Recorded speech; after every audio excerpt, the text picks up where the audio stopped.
I'm starting to get the impression that maybe my love relationship with Audi R8s is a little bit toxic, as yes, after only 3 weeks of ownership of this car, this one has died as well. Not quite as dramatic as my previous R8 that I had, but nonetheless, it is off the road and it has been abandoned here for the last 2 weeks, gathering dust, which is a massive shame. But before I get into what exactly has gone wrong with this car, let me first run you through what I have been up to off camera modifying this car. So then, before we get into the nitty gritty, let me run you through what I have been up to off camera. You may be able to spot straight away that I have put my registration on the car. It was R8 CDX, which is just a generic plate. I'm pretty sure all R8s have an R8 something plate on, but I wanted to put on my reg, as it's been with me for a number of years and it's been on many of my cars. So that is obviously setting the car off very nicely.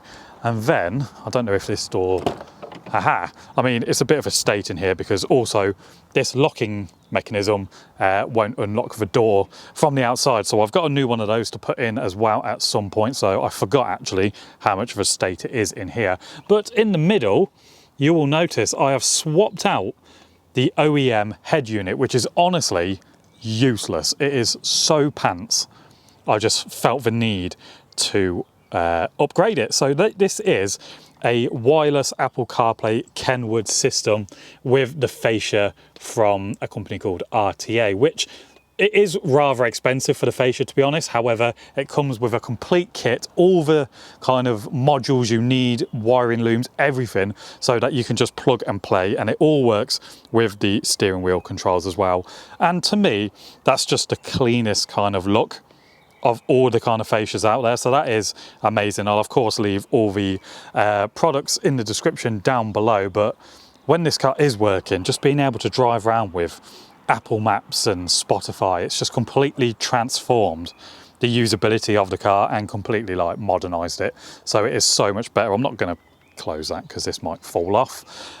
So yeah, that is pretty much all I've done. Oh, apart from my Michelin Pilot Sport 4Ss, they have also been added on to the car, but as it sits, it's a little bit broken. What happened this time to my Audi R8? Well, it was a Saturday. I was going through a McDonald's drive-through and I looked in my mirror and the amount of smoke coming out the exhaust was a little bit concerning. I don't think I've seen that much smoke since my last one caught fire, so that wasn't really fun. So I thought, you know, whatever, pulled up, turned the engine off, had my McDonald's. Then when I came to turn the key, the ignition came on, turn it again, nothing. The car was completely dead.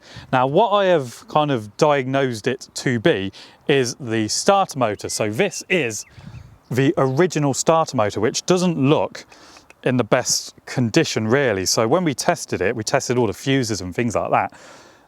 All the power cables were going to this, but this wasn't actually working, doing its starter motor business.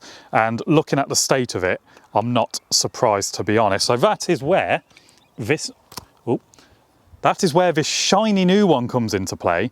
And yeah, so the plan is to get this on the car, fingers crossed it actually starts, and also secondly, fingers crossed that that white smoke was somehow related to this, or it's gone away, or it was oil overfilled. I have no idea. All I know is I need to get this on because in 2 days' time, this car is going to a specialist to have some work done, and I would rather drive it there than recover it. So let's get this on. Fingers crossed, please, please work.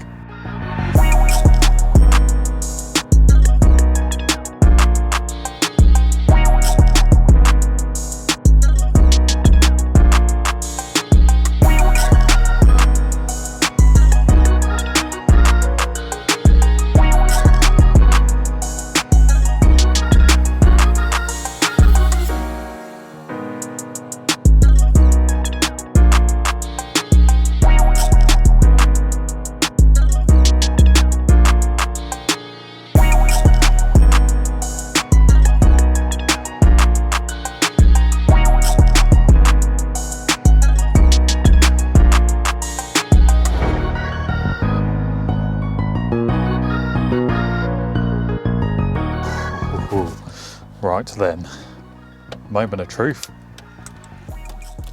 Oh, please work.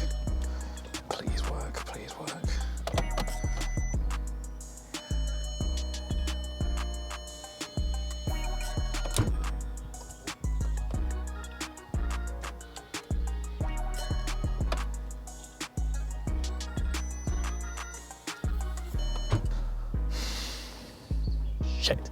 So I am absolutely gutted that the problem I thought I had with the car wasn't the problem. So I fitted the new starter motor and, as you saw, turned the key and it made a doof sound, which I'm trying to be kind of positive and not think of the worst case scenario, but the engine could be seized, which I don't really see how that would happen when it was driving and running fine, although smoky when I went to McDonald's.